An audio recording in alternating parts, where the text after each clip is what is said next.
You are listening to Be Amplified, the podcast with Bri and Thais, episode 54. Hey Amplifiers, welcome to Be Amplified, the podcast. My name is Thais. And I'm Bri Thais. We are the co-founders of the Amplify Collective, a movement aimed at radically disrupting how purpose-driven women connect and operate in the world. Because we believe it's not just what you do, but who you are that matters. Each week, join us for messages and interviews that will leave you feeling amplified and ready to change the world. Let's do this. Happy Monday, Amplifiers. Bri Thais here. Hello. Hello. This is Thais Sky. That is Bri Thais. We come to you every week with amplified content on amplifying your amplified life and all of the amplifies and amplifiers and amplifying And amplified. things and amplify. Yeah. So we're excited about this week's conversation. This Yeah. is something that Bri had this idea for, and I was like, damn it, no.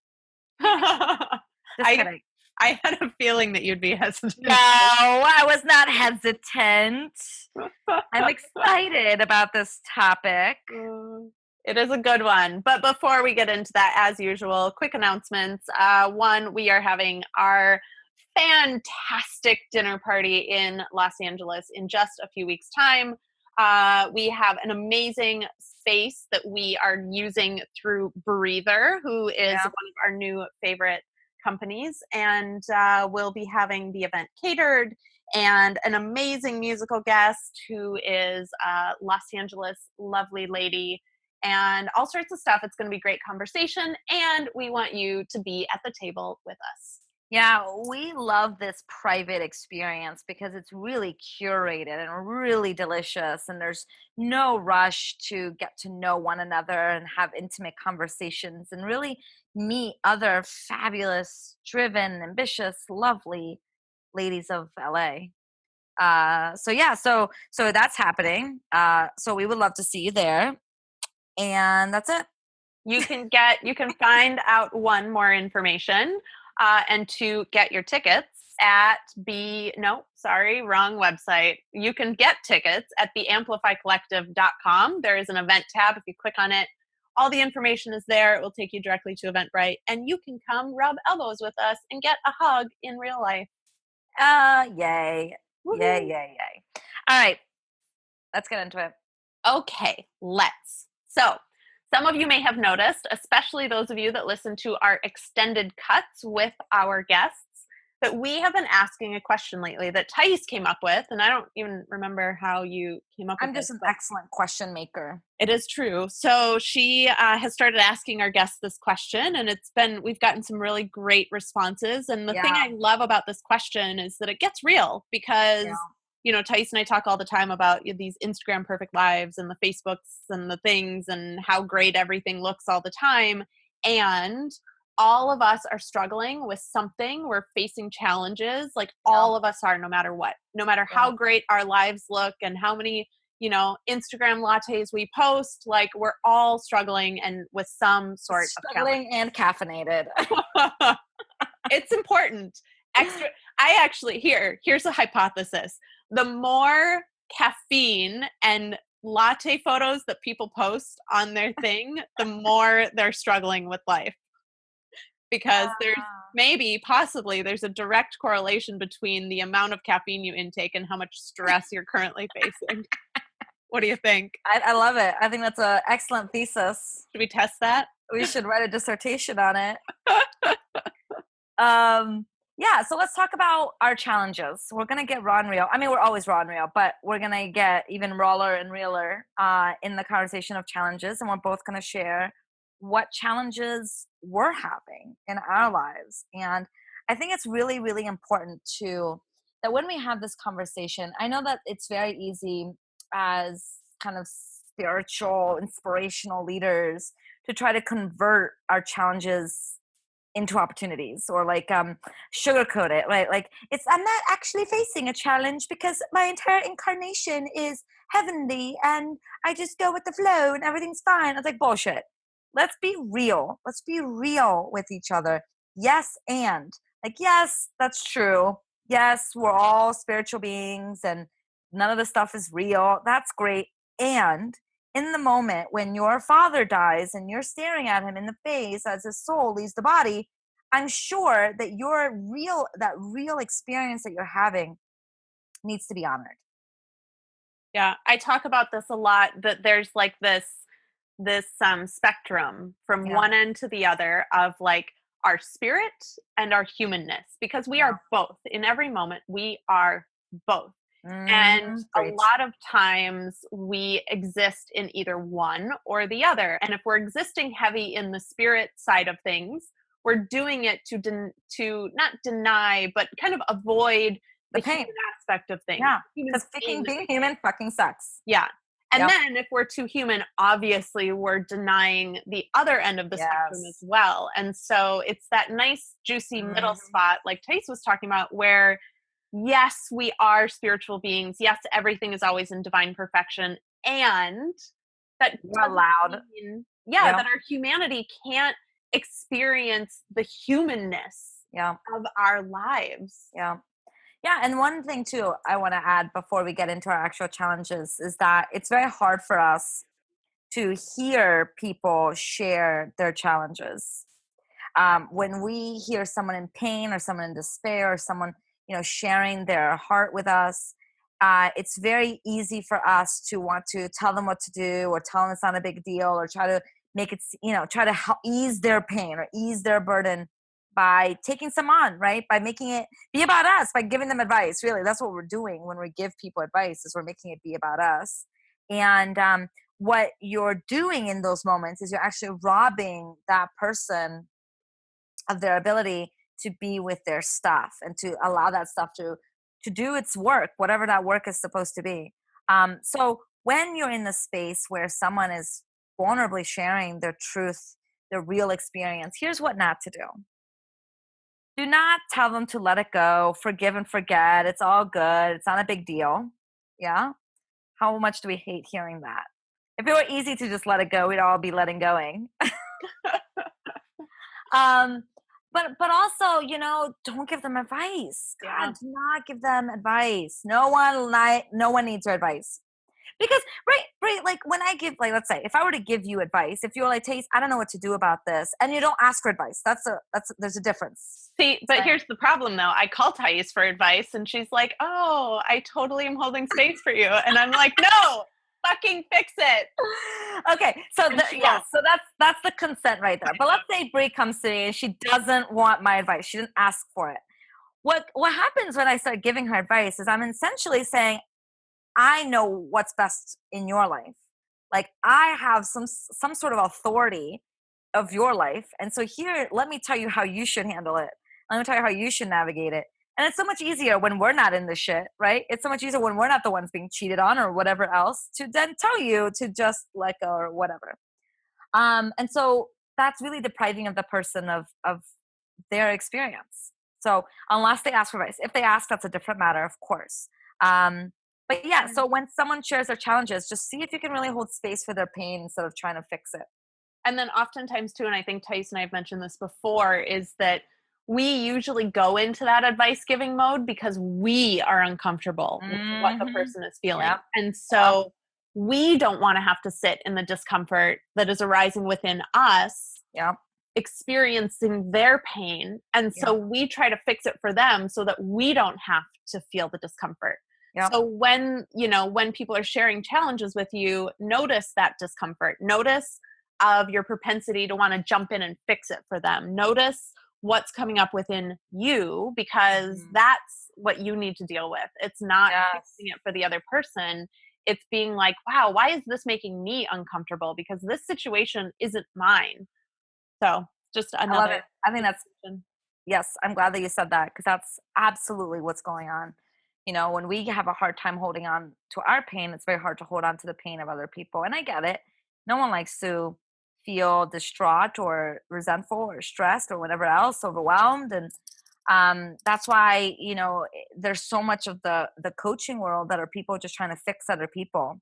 And it's that energy that you buy in as the, let's say, the victim, and then the perpetrator also buys in. So it both have to consent to this unconsciously, which is, I don't know what I'm doing in my life. Here, let me tell you what you need to do in your life. Sign up for the 5 hacks of how to make your house cleaner. And it's like, oh, because my house is a mess. There's a difference between hiring an expert, or looking to someone to support you in your life, and there's another of expecting somebody else to fix your life. And I think that line is very blurred, and too many of us, we really want someone to fix our lives, especially when we go to like the psychics Pick and me. the the what is it, the clairvoyant Clairvoyant. and all the clairs, and they can see and hear and all the futures. I just had a clairvoyant reading last week. See? See, so there's a part that's like genuine, and then there's a part that's like, please just tell me I'm gonna be a billionaire. Yeah. And then they don't tell you that, and then it's devastating. So let's get into it. So Oh, do you want to I go first? Or should I suck go first? sometimes. Sorry. Being human is hard. Okay, It keep is going. hard. Do you want to What? go first, or do you want me to go first? Doesn't matter. I don't All care. right, Do you want to do Thais. rock, paper, scissors? No, maybe we should do rock, paper, scissors. Well, people can't see us. We're on video, but they can't see us. We'll do it anyway. We'll tell them what we get. Okay, ready? 1, 2. Paper, scissors, shoot. Oh, I scissors cuts your paper. So I will. So Miss Thais, Oh! what what is the current challenge or struggle that you're facing in your life right now? Okay.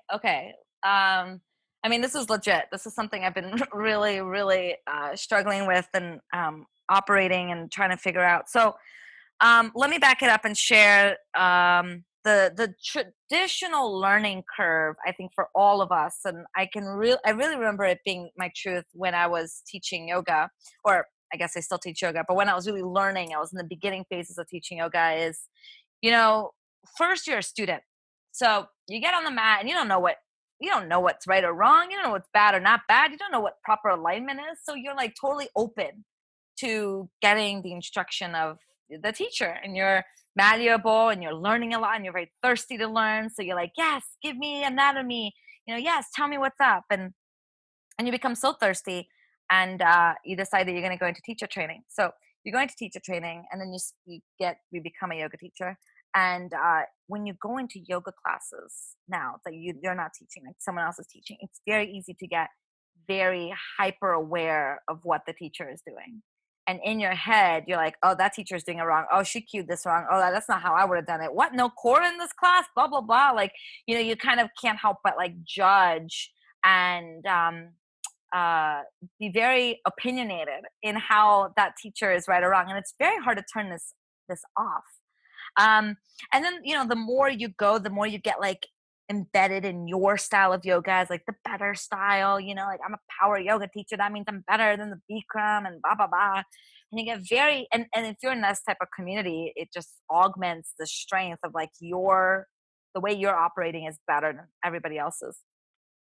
And after a while, though, and this has been what's true for me, is I took a break from practicing yoga for about 2 years because of my wrist issues. But because I had to such take a departure, at least from the physical asana practice, not like meditation or bhakti yoga, but when I departed from the physical practice and then I came back, I just find that I really don't give a shit what the teacher is doing, because it really doesn't matter what I get from my practice.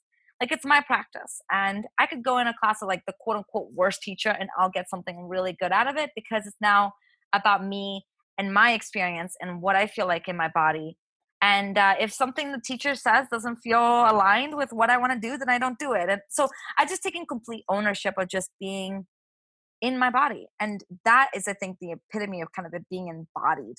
Is it doesn't matter anymore. Like, I have my style of teaching, and if you love it, great. And if you don't, that's fine. But I don't feel it as any better and is any worse really than anybody else. We're all messily walking each other home, as I say. So, it's all good. It's all fine. So here's my challenge, my struggle.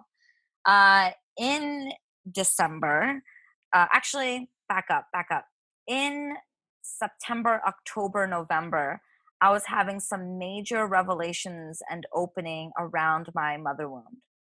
And I didn't even, I mean, I had challenges with my mom in my childhood, but I didn't really realize the depth of that pain until I touched it.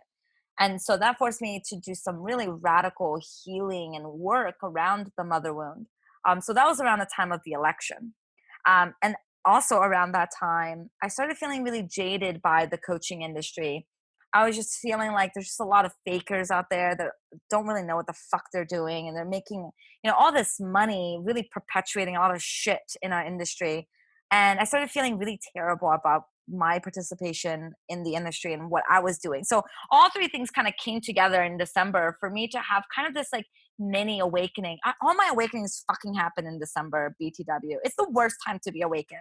I just want to like sip eggnog and watch Nutcracker. Like I don't want to be Kiss under fucking, mistletoes. yeah, man. This is my second year where I've had like a big moment in December. Anyway, so I started to really recognize the ways in which my privilege as a white woman was being perpetuating in an industry that was really empowering only just going into a whole social justice awakening, and uh, realizing my power in that and my role in that as I was stepping into who I am, because I was healing from my mother wound, as I was awakening to what Trump was doing. So it all came together in this real clusterfuck moment in January when I was launching my second Own Your Spotlight group program. And the launch was not going according to plan. And it was devastating that things weren't aligning in the way that I wanted them to align. And then my dog ran away and got hit by a car.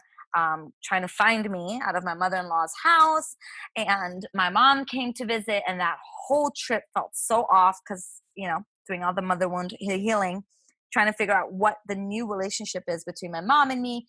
See, so many challenges, Bri. Okay, so many challenges. So in January, I really took I really eradicated the entire calendar of my business.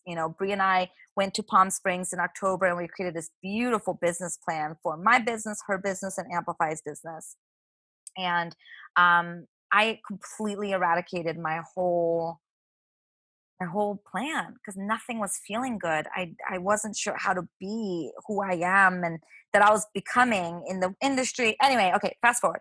So Brie and I had a beautiful launch of the Amplified Woman, and that kind of helped carry me some momentum to really figure some stuff out. And I'm coming to this point now where I am more of who I am than I've ever been. Like I've done so much inner work, and I'm starting to really see the manifestation of that.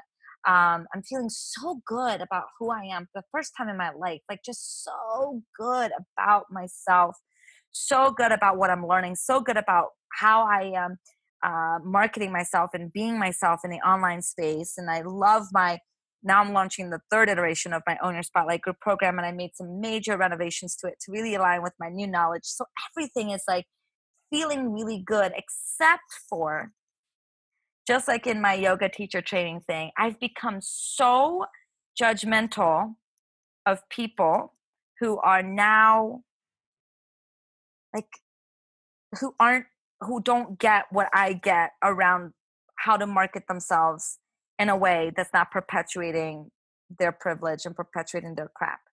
And I'm getting very judgmental about it. It's very hard for me to even like reconcile, like being like talk to them or be in the same room or like have conversations, because I'm like so shifted from that. So the reason why I introduced the yoga story earlier is because I know that this is just a phase, and I will phase out, and there will be a point where it's like, great, you do you do what you need to do, and I'm gonna do me, and I'm gonna feel really good in that. And life goes on, and everyone's messily walking each other home, and there is no right or wrong. I mean, we're all fucking human. So, but I don't want to lose people that I respect and I love and I trust and I honor because they don't hold the same perspective of how to be marketing or how to be talking about their business. I mean, we and I know so many people in the coaching industry. Like we know so many entrepreneurs,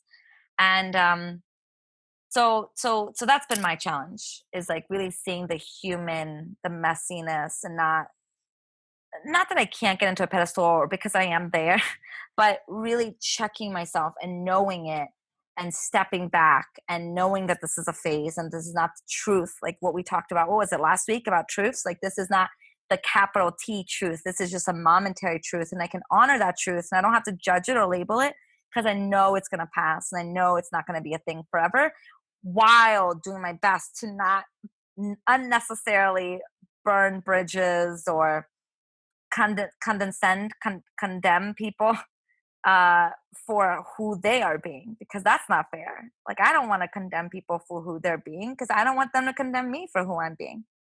So in the process, I've been learning a lot more about nuance and gentleness and softness um, and honoring all that is the expression of the human experience without making it always be about me. But it's been a challenge. It's definitely been a challenge.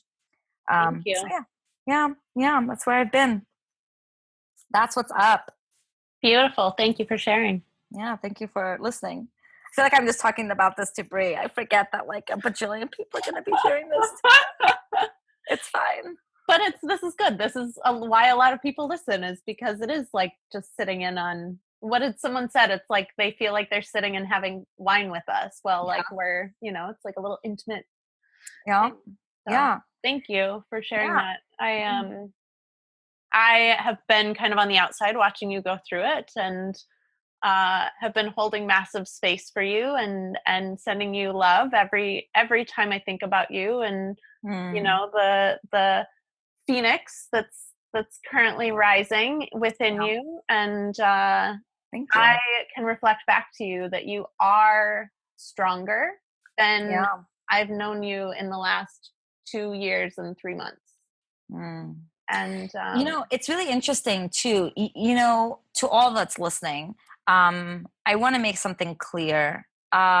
Being opinionated, uh, eh, like feeling the need to justify and put this whole kind of armor onto your opinions, and getting very righteous and uppity about your beliefs is actually all ego. There is a difference between carrying a belief and making space for other people's belief. And there's a difference between knowing what's true for you and not fucking making it be everybody else's truth. And so, it's normal that the ego comes in and creates this armor to protect this very soft, gooey interior that's developing. It's really normal. Ego is so important in our growth. If you think about a little kid, as they're growing and cementing their way in life, they need to form an ego to understand what's theirs and what's not theirs. Right? So ego is it's like an understanding of self, and that's important up to a point. When you notice yourself getting too attached to your needs and your identity and your political views and all these things, and as such, making other people bad, making other people an other, judging other people, that's only creating a separation. And that separation is ego. So we have to find a way to balance that. The ego, the self, the protection of self, like your identity, and what's true for you, right? And uh eradicating everyone else just because they don't hold that same view and perspective. So like in the political conversation, I know it's easy to make anyone who voted for Trump bad. You're an idiot, you're bad. But the people who are going to take Trump down are them, not us. It's right, it's the Republicans that are going to bring Trump down, not the Democrats. Because hello, we've been saying something since election day and nothing's working. So it's shifting of their perspective that's going to help, but making someone feel bad or feel is not what's going to work. So we got to find that balance of like, this is what's wrong, like killing people is wrong, like what you did is bad, this is what I believe, while also holding space for their humanity and for who they can become. And it's a very hard balance, and I certainly don't have it clearly, as I'm still learning to navigate my own judgmentalness. But this sense of judgment, it's really a desire to keep people separate. And ultimately the goal in the spiritual practices is to find a way to slowly ease that separation. You don't have to become all one tomorrow, but just start to ease the need to be separate, the need to, hold yourself in your armor. Mm. Stop. I needed to add that before we open the floor up for you. Is there anything else you want to say about that before No, we I close just up the think energy? I wanted to say thank you and honor you for being so transparent and vulnerable, because I know that that's something that can get a little uncomfortable for you. So I don't thank know what you. you're talking about. I'm vulnerable all the time, bitches. I'm always vulnerable and open. Yeah. Bree's And like, thank you. yeah, uh-huh. Oh. Yeah. Yeah. All right, your turn. So, something I've been feeling challenged with as well. I was just online shopping for something, or no, I just got this new hoodie thing, and a friend of mine last night was like, "Where the fuck did you get that? I need one. Find it for me." So I had to go like on this expedition. I was on this website, and I found this T-shirt that said, "I'm already tired tomorrow." And I read it, and I was like, "Oh, I need that." Like, so my journey with this kind of begins in December as well, in that, Brie and I had multiple breakdowns, oh my all of the god, breakdowns in December. concurrently but separately. Yeah. Um, so I go to Bali and I start, Wait, that you was know, just that was this December? yeah, that was just 6 months ago. God, I feel like that was forever ago. Oh, which will tie back into why I'm so fucking tired right now. So I go to Bali 6 months ago, and I go with the intention of having like massive healing, like massive Why would amount. you ask that, Brie? Because Why would this is what I do. This is what I do. You know me too. I'm an all or nothing person. Like, I don't want to go and just have a little No, bit of you healing. need to tell the universe, I do not want any transformation. I don't want any growth. Yeah, right. I don't want anything, universe, because we all know the minute we ask the universe anything, it's gonna be like, you want this. Well, first let me give you all this shit. Yeah. So I'm there, I'm in Bali, and I'm seeing all these healers and just in meditation and doing yoga and um all sorts of things while I'm in Bali, and really having the space to do that and being disconnected from my daily life and from everything, and reading and being in the sun, and just, I mean, like, it was a great trip. And while I was there, my trajectory changed. So, like Thais said, when she and I went into this year, we both had a really clear plan on like where we were going, what we were doing to get there. I got us matching dry erase calendars and like filled it out Which for both of I us. love and I use, and it's like the best thing ever. Yeah, it is. And I color coded and put both of our plans onto these calendars for both of us. And both of us in like what, February, March, literally wiped the entire thing I clean. didn't wipe it, I just flipped it. Oh, well, that works too. So, um, so I get into January and I start taking these steps to move towards this new trajectory that's become in my life. So basically, what I had gone into this year with was this idea that I was building like a $500,000 business. And just to give you, like, the money stuff literally doesn't matter. It's just to give you an idea of the scale. And so I had this idea of this business. And when I was in Bali, one of the healers looked at me and said, "What the fuck are you waiting for? Like, why are you waiting?" And I said, "I don't wait for anything. Like, you clearly don't know me. Like, I don't wait for anything. I fucking do what I want when I want. And, I don't wait." And she was like, "Well, then why are you waiting to build $1 million business?" And I was like, "Oh, I like literally didn't even know that was kind of a possibility in this, time frame."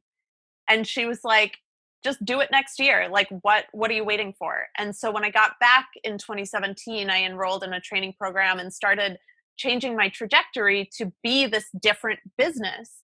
And what happens when you do that is that everything that is not in alignment with that destination, with that endpoint, will start falling away. And so this year, everything about my life and business has changed. Like, literally everything. I feel like one of the only consistent things that has been in my life is my apartment, which is I was gonna say your probably cats. my cats and my home, just my home life in general, which is probably why I have not wanted to leave my house much this year. Like I would really just prefer to be in my apartment. And so everything about my life, my business, Amplify, like everything has changed. I feel like, when you have like a really full desk and you like someone takes their arm on one side of the desk and just like pushes literally everything off the desk in one No, sweeping motion. you miss, but you miss the why. You miss why that happens. Like, why does anyone sweep everything off their desk? Well, I don't feel like I did. I feel like the universe did. And all Right, of a but sudden, why? To have because, glorious sex. Like, that is well, the oh, only reason you I get was that going to say whole, that. I've been yeah, watching The baby, Good you're Wife getting a lot touched by the lately. universe. Woo! I've been watching The Good Wife lately, and that literally just happened in an episode where they just like take everything and like push Yes. everything off the desk. It's like So the sexiest thing. It's like the sexiest type of scene. yeah, it's not so sexy when it's happening to your life though. So Well, I mean, here I am in this state of like, okay, so my launch in February didn't go as planned, and my program isn't working anymore. And, this isn't working and that isn't working. And at the same time, the universe has been opening up to other things, such as me writing my book and all sorts of other things with that. But it's been hard for me to surrender and let go. And no. I have been having, I'm sorry. Okay, I'm gonna stop interrupting. Okay. as a quintuple Taurus, I like things very set and I like things very tangible and I like to know the things. Like we all want to know the things, right? Like we want the map in front of us. We want to know that everything's going to work out, which one part of me does. Like that's the thing I was talking about with the spirit human thing. Like there's this deep part of me that knows that everything is perfect and I talk about it and I believe it deep in my bones that everything is perfect.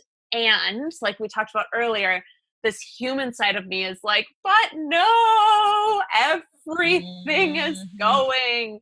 And so this year has just been, I feel like I've been in the ocean being tossed around, thrown about without any ability to do anything about it. And I just feel like I've been in this super tumultuous like thing where, and then I get out of the ocean and literally like everything's gone. And I have just like, I've been working so hard and I put all of my energy into my business because this is what I'm here for. Like I have such a massive vision that it paralyzes me sometimes because I'm like, I'm just a human. Like, how the fuck am I going to do these things? And so I was talking to a friend when I was in Seattle about how, like, and I'm not tired as in like I need to go take a nap. Like, I feel it in my bones, just like this deep soul exhaustion where I'm like, I'm tired. And so when I saw that shirt yesterday, I was like, oh my God, I so need that. And then I've also been being like, okay, so universe, literally in my next lifetime, can I please come back as a house cat? Like, I just need a lifetime where I just chill out and people pamper me and they pet me and I get fed. I was talking to someone about it. Yeah, exactly like Chewy is right now on Thais's bed. I was talking to someone about it and they're like, well, if you want to be a cat, be a lion. And I'm like, but lions No, have to no, they hunt have to for do their work. food. Yeah, they have to Yeah, work for their food. I yeah. literally just want to chill the fuck out because on a soul level, I am tired. And it's just something that I've been retreating a lot. I've been creating a lot of boundaries to make sure that I'm self caring, like we talked about a few weeks ago. And yeah, I feel like I'm just in this exhaustion and I Mm. can feel myself coming out of it. I know that I'm coming out of it. My book is almost, the first draft's almost complete. I'm making all these other moves and I'm so tired of being in the like hustle stuff of business. Like I just want to be there already. And I know that there is no there. And it's all these constant conflicts of like, everything's perfect, but I'm fucking tired. And I want to be there, but there is no there. And Yeah. like just this constant back and forth. And so I've been doing my best to eat really amazing food, watch Amazon and Netflix, which I usually don't like to allow myself to do. Um, you know, floating and massages and just like really giving myself that nourishment that I feel like I need if I am really truly going to complete this lifetime like I feel like I set out to do. Mm. So that's my challenge right now is I'm just fucking exhausted. Well, thank you for sharing. Yep. Yeah. I feel like, and as we talked about in the beginning too, like it's so easy to look at people's Instagrams and be like, well, why is it so easy for them? Like Yeah. even those like there's always something. And it's not to say that my social media isn't true. Like 4th of July, I posted this amazing photo of me hanging out with 4 of my people. And it was literally one of the most joyous, soul nourishing, fulfilling, like happy, laughter loving nights ever. Like that's very true. I'm doing my best to be present in the joy that is here, be present in the moment of like what's available to me right now. And in the juxtaposition of that, also this deep, like, oh my God, are we there yet? Yeah, yeah. No, I feel you. I feel like this is something that a lot of, especially entrepreneurs, face is this.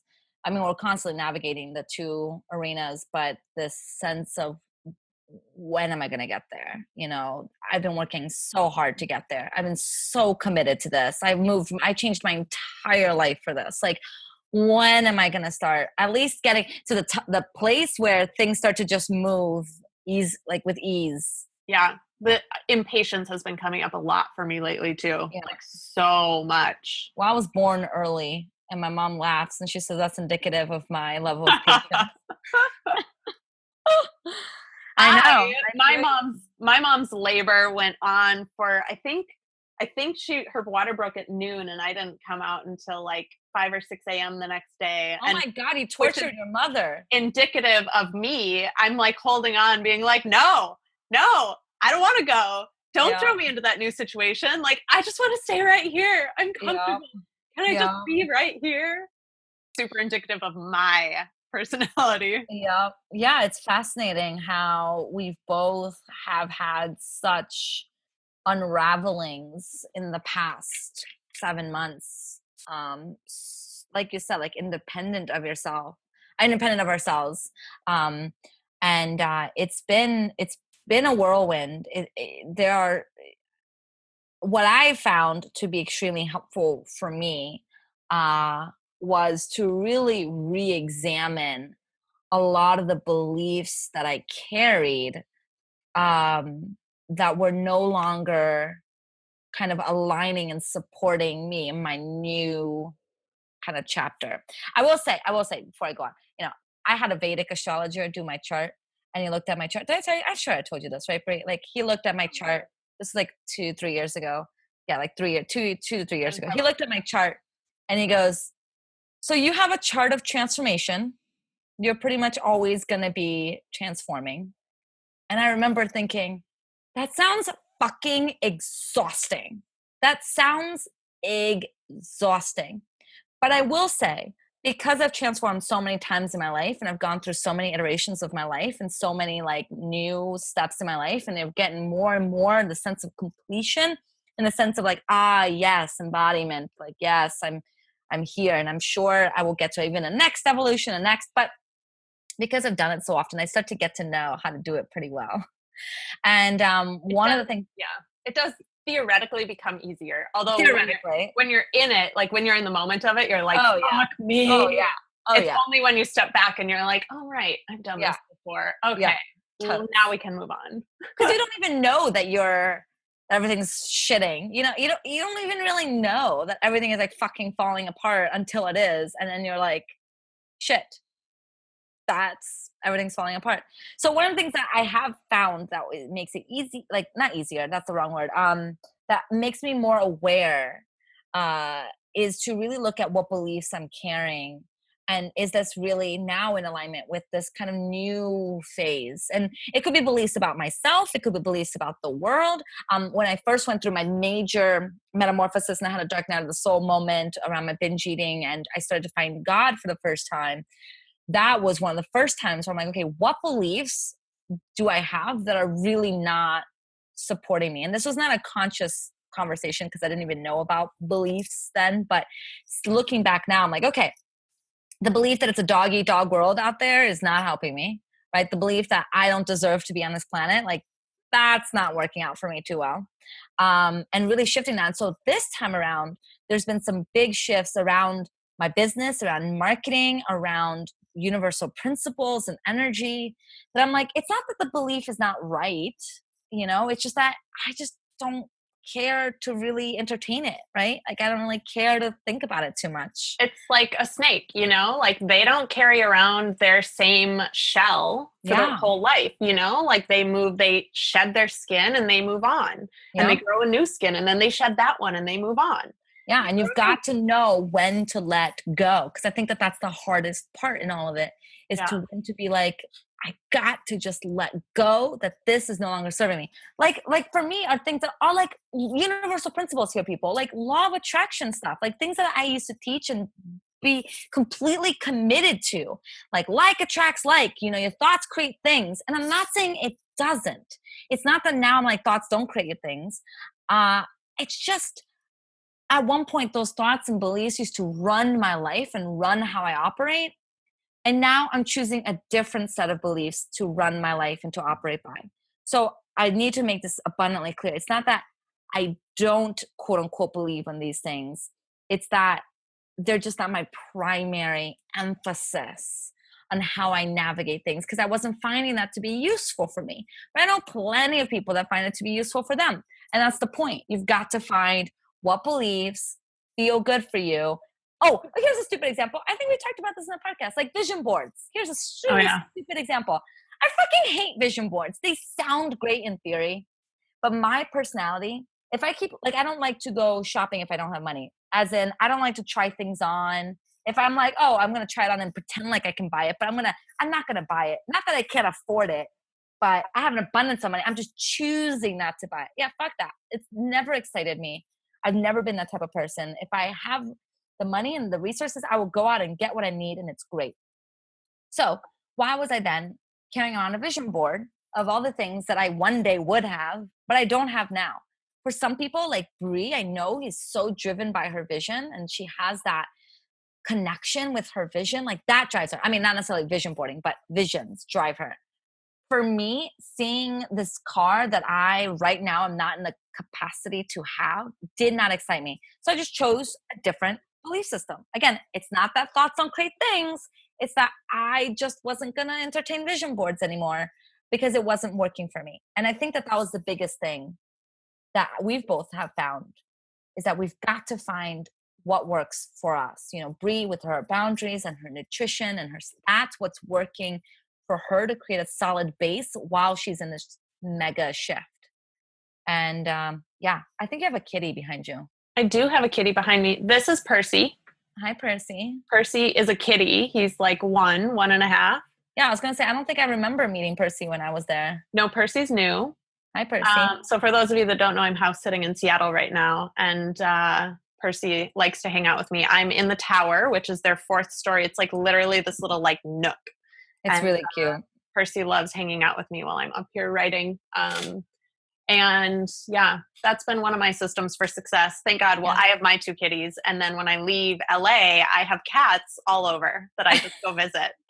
And so I have 3 cats right now that are amazing. And they're loving on me and taking care of me and helping me surrender and helping me be in the present moment and helping me have loads of laughs and enjoying the ride, even though things are exhausting and sticky and everything right now. So I think that's been the biggest thing that's really been helping me is presence, is really just being in the moment. And I would have never thought that. What is this presence you speak of? Allowing my heart to be in whatever state it's in the moment, like, and crying when I need to cry and just, all the things. I woke up this morning having realized that I had tossed my keys away. Just bye-bye keys. I wish it was more romantic too. I wish it was like I was swimming with the dolphins in the ocean and one of the dolphins just like grabbed my keys and then he swam off into the sunset. No. I was not being mindful. and I just tossed the keys into a bag that we then used later as a trash bag. And I woke up feeling not so fun about it. And I'm just letting myself not feel that fun about it. And it goes, it'll change. It Yeah. always does. Yeah. That's the one constant in life. Change. You're so wise. Transformation, man. That's a quote no one's ever heard before. No, I'm kidding. It's true though. It It is is so so true. true. I know it's So many of the cliche, but man, cliche is it things. true. I know so many of the cliche things are Yeah. so, I mean, they are obnoxious, and like even the let it go thing, you're like, shut the fuck up. But Or gratitude. My mom always like, be in gratitude. Everything oh will my God. come.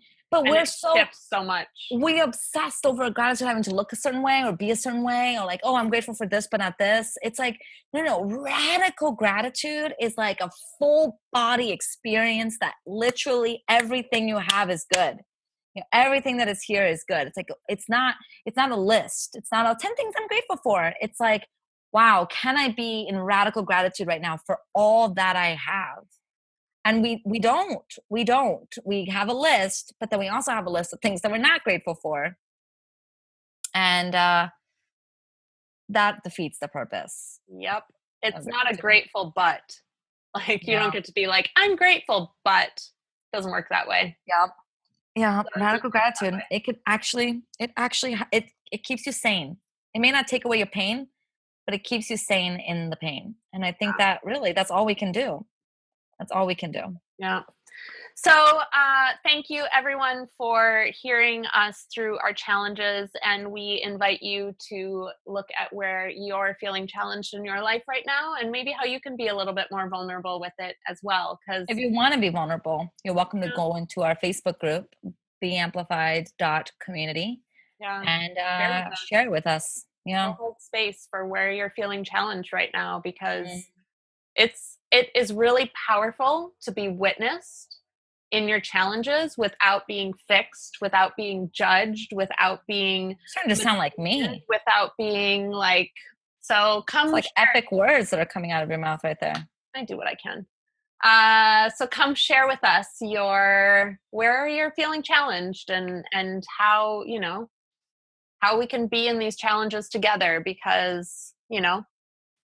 we're on this journey as humans in a Yep. collaborative, connective way. And yeah. Peace out, Girl Scout. Bye, amplifiers. Go Go be be amplified. amplified. Jinx.